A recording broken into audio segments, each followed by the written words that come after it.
नुमाइश कर दुनिया में एक डर का माहौल भी पैदा करे। इसलिए चीन का जो सरकारी मीडिया है, जो मुखपत्र में शब्द इस्तेमाल करता हूं उसके लिए, ग्लोबल टाइम्स ने पिछले 24 घंटे में 2 वीडियो ट्वीट किए हैं। ये देखिए, इनमें दावा किया गया है कि चीन ने तिब्बत में एंटी टैंक मिसाइलें और रात में मार करने वाले रॉकेट लॉन्चर तैनात किए हैं। यह चीन वीडियो जारी करके जनरल कादियान क्या संदेश देने की कोशिश कर रहा है? खबर यह भी है दक्षिणी पैंगोंग में वहां पर टैंकों की तैनाती कर दी गई है। चुशुल इलाकों में 7000 सैनिक और तैनात किए गए हैं। तो एक तरफ बातचीत, एक तरफ ये तैनाती में इजाफा, इसे आप कैसे रीड करते हैं सर? संदीप, पिछले 3.5 महीने से जब भारत को लगा कि चीन को बातचीत से मामला सुलझाने में कोई दिलचस्पी नहीं है, तो हमने वही किया जो करना चाहिए। हमने चीन को उसी भाषा में जवाब दिया तो भाषा वो बोल रहे हैं। इन इलाकों में सारी लड़ाई पहाड़ी चोटी की होती है, खासकर लद्दाख में कोई कवर नहीं है, कोई पेड़ नहीं है, कोई बादल और धुंध भी नहीं है। तो अगर आप ऊंचाई पर बैठे हैं तो आपको मीलों तक नजर आता है। तो हमने जो हेलमेट टॉप और ये ब्लैक टॉप एरिया को ऑक्युपाई किया और कुछ और पहाड़ियां भी, वहां से हम चीन की बहुत सारी तकरीबन 7 पोस्ट देख सकते हैं। अगर आप देख सकते हैं तो आप डोमिनेट कर सकते हैं। तो अगर अभी आज के दिन हम बातचीत करने में भी जब फॉरेन मिनिस्टर दोनों मिलेंगे तो हमारी स्थिति जरा मजबूत है, पहले नहीं थी वो। अगर चीन बातचीत से सुलझाना चाहता है तो ये शायद आखिरी मौका है। इसके बाद तो सिर्फ मोदी और जिनपिंग की बात कर सकते हैं, वो नवंबर में हो सकते हैं जब G20 की मीटिंग हो, और फिर ये मामला विंटर में चला जाएगा तो अगले साल अप्रैल मई तक कुछ नहीं होने वाला। भारत ने अपनी स्थिति मजबूत कर ली है। भारत लड़ाई नहीं चाहता है, कोई देश लड़ाई नहीं चाहता है। पर जनरल कादियान, जो ये ग्लोबल टाइम्स, जो इनका सरकारी पिट्ठू है, जो ये वीडियो जारी कर रहा है, ये वीडियो फिर से दिखाइए कि एंटी टैंक मिसाइलें तैनात कर दी हैं, वहां पर टैंक्स की भी तैनाती हो गई है। इसे हम महज प्रोपेगेंडा माने या इसे गंभीरता से भी लेना चाहिए जनरल कादियान? देखिए, दोनों तरफ से वहाँ टैंक भी है, मिसाइल भी है, लेकिन अगर आप उनको दुनिया को दिखाने की कोशिश कर रहे हैं तो ये जाहिर है प्रोपेगेंडा है। आप हमारे फॉरेन मिनिस्टर पर दबाव डालना चाहते हो कि जब वो मॉस्को में बात हो तो ये बैकग्राउंड उसके पास होना चाहिए कि चीन बहुत मजबूत है। तो ये प्रोपेगेंडा है उनका। ग्लोबल टाइम तो उनका अपना माउथ पीस है, कुछ भी बोलेगा। वो तो भारत को ब्लेम कर रहे हैं जो 7 और 8 की तारीख को फायर हुई थी, तो ये प्रोपेगेंडा का हिस्सा है। मिसाइल हमारे भी हैं, हम ना दिखाएं वो अलग बात है, लेकिन ये सिर्फ दबाव डालने का है कि बातचीत में भारत को लगे कि चीन बहुत मजबूती की हालत में है और हम थोड़ा दब जाएं। ये प्रोपेगेंडा है। एम्बेसडर सज्जनहार, एक तरफ बातचीत होने वाली है, दूसरी तरफ ये प्रोपेगेंडा वॉर भी चल रहा है। और जो लड़ाई शुरू हुई 15-16 जून की दरमियानी रात, हमने 20 अपने बहादुर सैनिक खोए। मई से ही ये बिल्डअप शुरू हो गया था, लेकिन अब वो गलवान घाटी या डेप्सांग से और नॉर्थ पैंगोंग सो से हटते हुए वो दक्षिणी पैंगोंग सो और चुशुल इलाके में आ गया है। दरअसल बातचीत में तो हमें अप्रैल की यथास्थिति बरकरार रखने पे बात करनी होगी ना। क्या चीन कोशिश कर रहा है कि बातचीत, वो अप्रैल की बात भूलकर अभी की बातचीत पर ही, अभी के मामलों पर ही बातचीत सिमट जाए? क्या यह भी एक रणनीति है चीन की? नहीं, बिल्कुल ठीक कह रहे हैं आप संदीप, क्योंकि देखिए हमेशा से जो चीन का ऑब्जेक्टिव रहा है, जो बातचीत करता रहे और जो भी एडिशनल टेरिटरी है उसको ऑक्यूपाई करता रहे। आप देखिए, जब 5 को कोर कमांडर की मुलाकात हुई, उन्होंने कहा हमको डिसएंगेज करना और डीएस्केलेट करना है, तो उन्होंने थोड़ा सा हटे, परंतु फिर आपने 15 जून को देखा गलवान में क्या हो गया। उन्होंने बिल्कुल जो कहते हैं और करते हैं उसमें बहुत अंतर है। आपको याद होगा 5 जुलाई को एनएसी की बात हुई, उनके स्पेशल रिप्रेजेंटेटिव जो वांगी है, और उन्होंने कहा जो हम पीछे हटेंगे। उसके बाद उन्होंने क्या किया, अपने जो फिंगर 4 से लेकर 8 तक वहां पर और सैनिक तैनात कर दिए, वहां पर इंफ्रास्ट्रक्चर और बढ़ा दिया, और डेप्सांग प्लेन्स में अपने और सैनिकों को उन्होंने तैनात कर दिया। मतलब वो बातचीत करते हैं पर उसके साथ साथ और भी काम सतही ग्राउंड पर, they try to change the facts on the ground. वो उनका अभी भी चलता रहेगा। देखिए, अभी भी वो बात करेंगे वहां पर। मैं 1 मिनट एम्बेसडर सज्जनहार आपको रोक रहा हूं, 1 सेकंड के लिए रोक रहा हूं सर, क्योंकि बहुत ही महत्वपूर्ण विजुअल्स आ रहे हैं। ये सीधे अंबाला एयरबेस से विजुअल्स आ रहे हैं। देश के रक्षा मंत्री राजनाथ सिंह पहुंच गए हैं। अब औपचारिक समारोह की शुरुआत होने वाली है। 10:26 पर पूजा होगी। शस्त्र पूजा भारत की एक परंपरा है। अभी राजनाथ सिंह पहुंच गए हैं, फ्रांस की रक्षा मंत्री भी पहुंचने वाली हैं, उनका इंतजार हो रहा है। पवन मौके पर ही मौजूद है। पवन, वहां पर अब देखिए फ्रांस की रक्षा मंत्री भी पहुंच गई हैं। आप बता रहे थे 10:26, अभी 10:23 हुए हैं। 3 मिनट बाद पूजा भी शुरू हो जाएगी। वहां पर अब क्या कुछ हो रहा है, पूरा आप तफसील से बताइए। बिल्कुल, अगर देखें तस्वीरें हम आपको दिखा रहे हैं कि रक्षा मंत्री यहाँ पर पहुंच चुके हैं और चप्पे चप्पे पर जो सिक्योरिटी जो है यहाँ पर बढ़ाई गई है और खुद जो है यहाँ पर सेना के जो वायुसेना के जो सैनिक है आसपास है। और अगर आप देखिए कि दमकल की यहाँ फायर की जो है गाड़ी है यहाँ पर खुद तस्वीरों के माध्यम से दिखाने की कोशिश करते हुए, जो लाल रंग की जो आप गाड़ी आप देख रहे हैं, ये कहा कि वाटर कैनन के द्वारा जो है पहले जो है पूजा किया जाएगा, फिर पानी का जो है बौछार वहाँ पर किया जाएगा। और ये ग्राउंड जीरो की रिपोर्ट सीधे आपको हम दिखा रहे हैं। तो सीधे यहाँ पर जो कार्यक्रम का जो लिस्ट था, कहीं से भी देरी नहीं हो रहा है और उसी पैमाने पर यहाँ पर पूरा काम यहाँ पर किया जा रहा है। और थोड़ी देर में BS001 आपको दिखा रहे हैं तस्वीरें, BS001, और थोड़ी देर में जो है यहाँ 10:30 का जो समय यहाँ पर दिया गया है, औपचारिक तौर पर जो है खुद पीछे मेरे देखिए एक मंच बना हुआ है और उस मंच पर खुद रक्षा मंत्री यहाँ पर आएंगे और खुद यहाँ पर घोषणा करेंगे, संबोधित करेंगे। और उसके बाद जो है औपचारिक तौर पर यह ऐलान कर दिया जाएगा कि फाइटर जो है रफाल जो है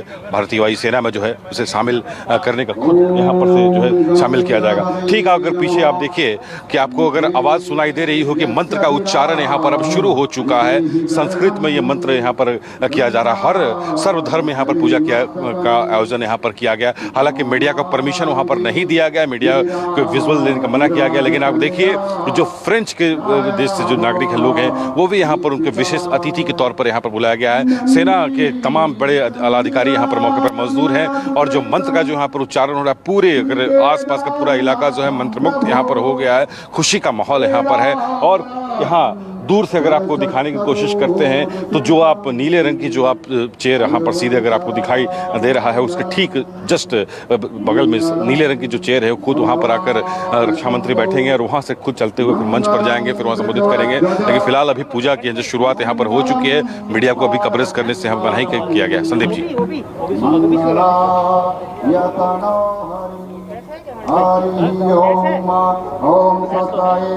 मंगलम पार्वतीनाथम मंगलायतनो हरि हरि ओम ओम स्वस्ति स्वस्ति न इंद्रो वृदा सर्वाः स्वस्ति न पूषा विश्ववेदाः स्वस्ति नस्तारिक्षो अरिष्टनेमि स्वस्ति नो बृहस्पतिर्दधातु ओम पायः पृथिव्यां पाय ओखदिषु पायु दिव्यन्तरिक्षे पायुदाः पयस्वती प्रदिशा सन्तु मयम् ओम विष्णोराटमसि विष्णो सरपत्रेषु विष्णो सूर्यसि विष्णो द्रवोषि वैष्णवमसि विष्णुहि स्वाहा ओम अग्निर्देवता वातु देवता सूर्यो देवता चंद्रमा देवता वसौ देवता रुद्रा देवता दित्या देवता मरुतु देवता ओम सुशांति सुशांति सुशांति मंत्रोच्चार हो रहा है अंबाला एयरबेस से। ये सीधी आपको तस्वीरें दिखा रहे हैं, हम नीचे पूरी जानकारी भी आपको दे रहे हैं। 29 जुलाई इसी साल 29 जुलाई भारत आए थे ये 5 राफेल विमान और आज 10 सितंबर को बाकायदा ये बेड़े में, भारतीय बेड़े में शामिल हो रहे हैं। मेरे साथ एयर कॉमोडोर डॉक्टर AS बहल भी लगातार जुड़े हुए हैं। डॉक्टर बहल, थोड़ा ये दर्शकों को समझाइए, ये मंत्रोच्चार जो हो रहा है, सभी धर्मों के वहां पर गुरु मौजूद हैं, ये क्या परंपरा है सेना की, वायुसेना की, इसके बारे में थोड़ी हमारे को जानकारी दीजिए।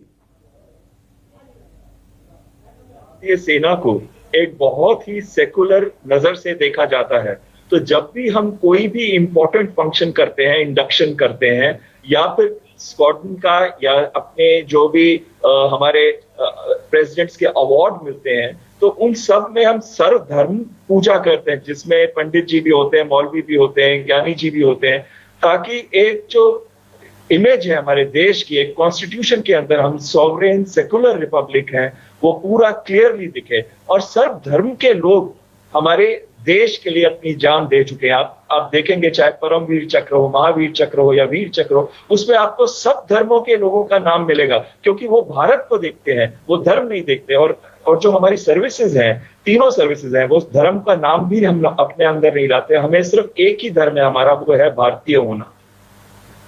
बिल्कुल, अगर धर्मनिरपेक्षता, पंथ निरपेक्षता की सबसे बड़ी मिसाल इस देश में किसी ने कायम की है तो वो दरअसल हमारी सेनाओं ने। लेकिन डॉक्टर बहल, एक और बात मुझे समझाइए, ये 29 जुलाई को आ गए थे पांचों रफेल, सॉटीज भी मार रहे थे। आज 10 सितंबर को जो ये कार्यक्रम किया जा रहा है और औपचारिक रूप से वायुसेना के बेड़े में शामिल होना, इसके मायने क्या होते हैं? इनका इस्तेमाल तो हम आज से पहले भी कर सकते थे ना, 29 जुलाई को आ गए थे। जोड़कर अरदास करनी है। सबसे पहले ये है कि जब ये जहाज आए थे, आते ही इनको हमने ऑपरेशनल ट्रेनिंग के अंदर डाल दिया, ताकि हमारे जितने पायलट्स, जो क्रू है, ग्राउंड क्रू है, और साथ ही में जो हमारे जहाज है, वो वाले मिशन फ्लाई कर सके और वो वाली फेमिलिटी ला सके, ताकि अगर कभी भी युद्ध का माहौल बने तो वो ऑपरेशनली रेडी हो जाए। ऑपरेशनली आज वो रेडी है और उनकी इंडक्शन हो रही है।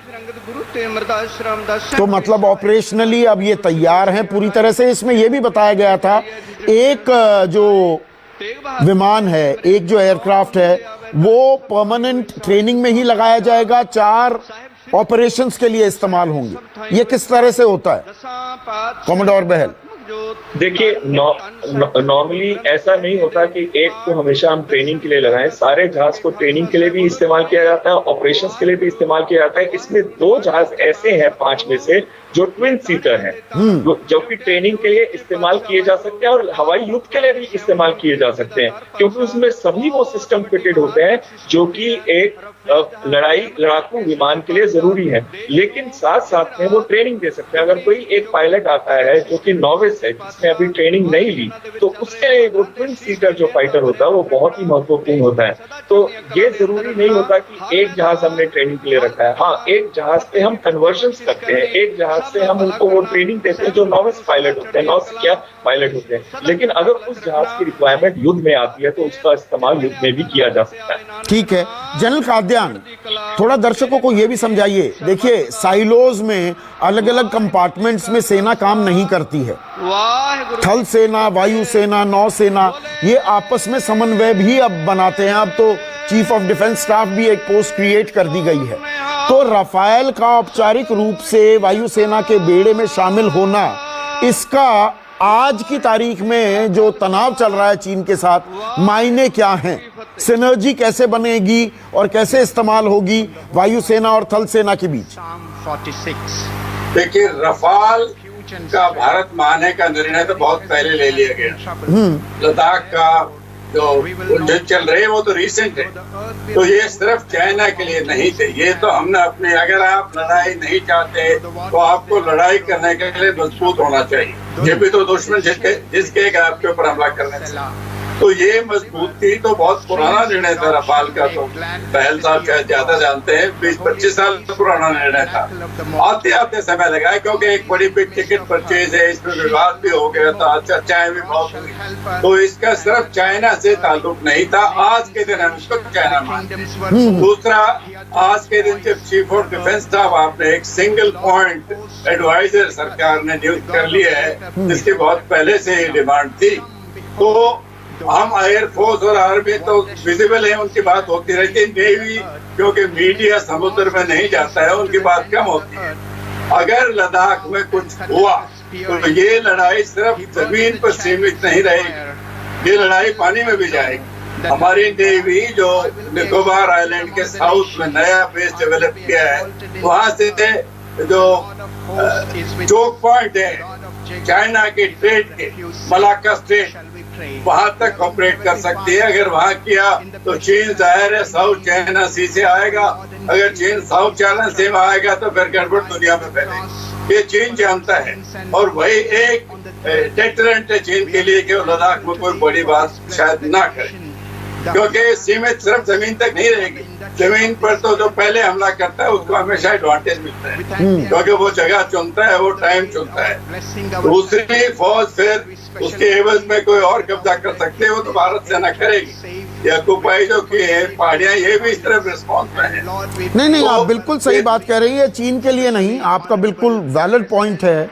ये सिर्फ चीन के लिए नहीं था, पर मैं चीन की बात इसलिए कर रहा हूं, आज की तारीख में जनरल साहब तनाव चीन के साथ है। और हम 62 की भी बात करें, 62 में आप मुझसे बेहतर जानते हैं पूरी जंग में क्या हुआ था। वहां पर वायुसेना का सही इस्तेमाल ना होना या वायुसेना के पास सही किस्म के विमान और हथियारों की गैर मौजूदगी ने भी 62 में जो कुछ हुआ उसके पीछे एक बड़ा कारण था। तो आज की तारीख में राफेल का आना, अंबाला एयरबेस पर जो ये मंत्रोच्चार हो रहे हैं, ये चीन के परिप्रेक्ष्य में, मैं क्योंकि आज की बड़ी खबर वो है, इसलिए मैं थोड़ा सा आपसे डिटेल में एनालिसिस चाह रहा था। पीस में प्रिवेल अमंगस्ट पीपल। 62 में पॉलिटिकल माहौल कुछ और था। 62 में भी अगर हम एयरफोर्स का इस्तेमाल करते हैं, हमको बड़ा एडवांटेज था, क्योंकि चीन ने तो तिब्बत के डेवलप नहीं किया, उनके एयरफोर्स वहां मौजूद भी नहीं थी, बहुत दूर से उनको आना पड़ता।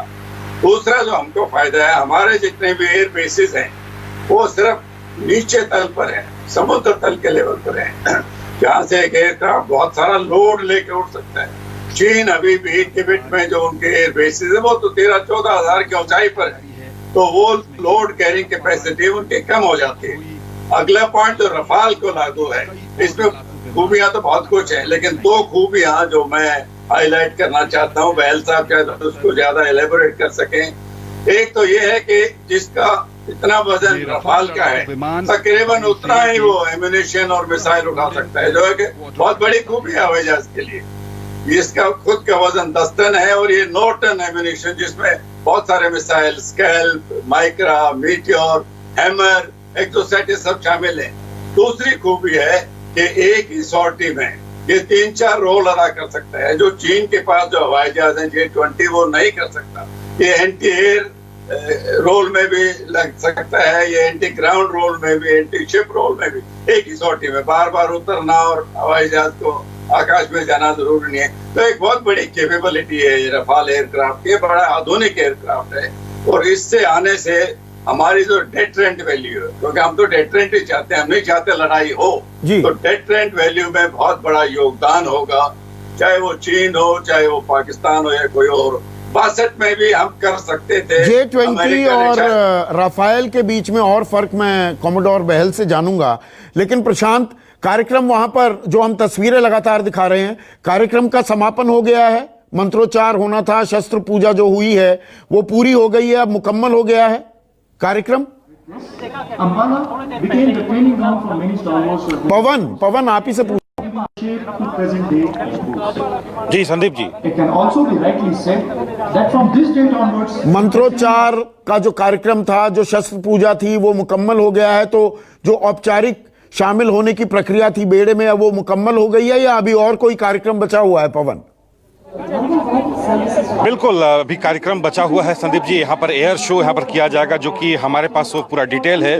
10:50 पर, यानी Su-30 Jaguar Rafale fly past जो है एयर शो यहाँ पर किया जाएगा, और उसके बाद जो है औपचारिक तौर पर जो है इसकी जो है घोषणा यहाँ पर किया जाएगा। और आप पीछे तस्वीरें हम आपको दिखाने की कोशिश करते हैं कि जो पूजा का जो समापन यहाँ पर जो हुआ है, उसके बाद खुद आप देखिए, खुद रक्षा मंत्री जो हैं यहाँ पर मौके पर आ रहे हैं, और नीले रंग की जो आपको चेयर दिखाई देगी वहाँ पर आकर के वो बैठेंगे। साथ ही साथ फ्रांस के भी रक्षा मंत्री यहाँ पर मौके पर मौजूद है, और तमाम जो हैं सेना के आला अधिकारी यहाँ पर आ चुके हैं, पहुँच चुके हैं। और जो कार्यक्रम का जो तय कार्यक्रम था, अब यहाँ पर जो है थोड़ी देर यहाँ पर वो बैठेंगे, उसके बाद एक म्यूजिकल बैंड, अगर आप पीछे तस्वीरें हम दिखाने की कोशिश करेंगे, म्यूजिकल बैंड को यहाँ पर बुलाया गया है, और यहाँ पर यहाँ पर बैंड जो है अपना प्रस्तुति यहाँ पर करेगी। और ये जो पल आप देख रहे हैं संदीप जी, ये एक घोषणा है और ये बताने की कोशिश है कि भारत और फ्रांस जो है आज पहले के मित्र नहीं है, दोस्त पहले के नहीं हैं। हमेशा से ही इनकी जो है दोस्ती जो है सालों साल से चलती आ रही है और आगे भी इनकी जो है दोस्ती यहाँ पर रहेगी। अगर आप देखिए ठीक तस्वीरें में अगर आप दिखाने की कोशिश हम करते हैं तो खुद रक्षा मंत्री राजनाथ सिंह वहाँ पर मौके पर हैं, साथ ही साथ फ्रांस के रक्षा मंत्री के साथ यहाँ पर हैं और तमाम यहाँ डेलीगेट्स यहाँ पर मौके पर आ चुके हैं। तमाम यहाँ सेना के जो है वरिष्ठ अधिकारी यहाँ पर हैं और थोड़ी ही देर बाद एक मंच आपको सजा हुआ दिखेगा। उस मंच से जो है वो रक्षा मंत्री जो है संबोधित करेंगे। उसके बाद जो है कार्यक्रम की शुरुआत होगी। पूरे कार्यक्रम की जो यहाँ पर जो है घोषणा यहाँ पर किया जाएगा। लेकिन एक क्षणिक यहाँ पर जो है लोग जो है यहाँ पर जो है उस सुख को देखने की कोशिश यहाँ पर है। पूरे अंबाला के जो लोग हैं अपने घरों की छतों। फ्रांस और भारत की दोस्ती कितनी मजबूत है उसकी भी तस्वीर दिख रही है। सुरेश गोयल साहब, मैं राजनयिक एक आपसे पक्ष जानना चाहूंगा। ये राफेल उन्होंने हमें बेचे, ये व्यापारिक सौदा है, लेकिन रक्षा मंत्री का यहां पर मौजूद होना, इसके कुछ कूटनीतिक मायने भी निकलते हैं चीन के साथ जो तनाव चल रहा है, या ये एक बिजनेस डील थी तो उसको पूरा करने के लिए रक्षा मंत्री आ गई? जी, किसी भी अस्त्र के मामले में एक खाली हम इसको कमर्शियल या वाणिज्यिक नीति के तौर पर नहीं देख सकते हैं, क्योंकि इससे जो एक कहा जाए स्ट्रेटेजिक स्ट्रेंथ, ताकत बढ़ती है। तो ये भारत और फ्रांस का जो दोस्ती है, उनके बीच के संबंध की मजबूती को बहुत ज्यादा दर्शाता है। आपको ये याद होगा कि फ्रांस काफी अरसे से, कम 10-15 साल से कोशिश में था कि राफेल के जो विमान है भारत को बेचे जाएं। किसी न किसी वजह से ये मामला अटकता रहा। आखिर में जब ये मामला तय हो गया कि भारत फ्रांस से राफेल खरीदेगा, तो ये जो संबंध है आपस के पहले से और ज्यादा मजबूत हो गए।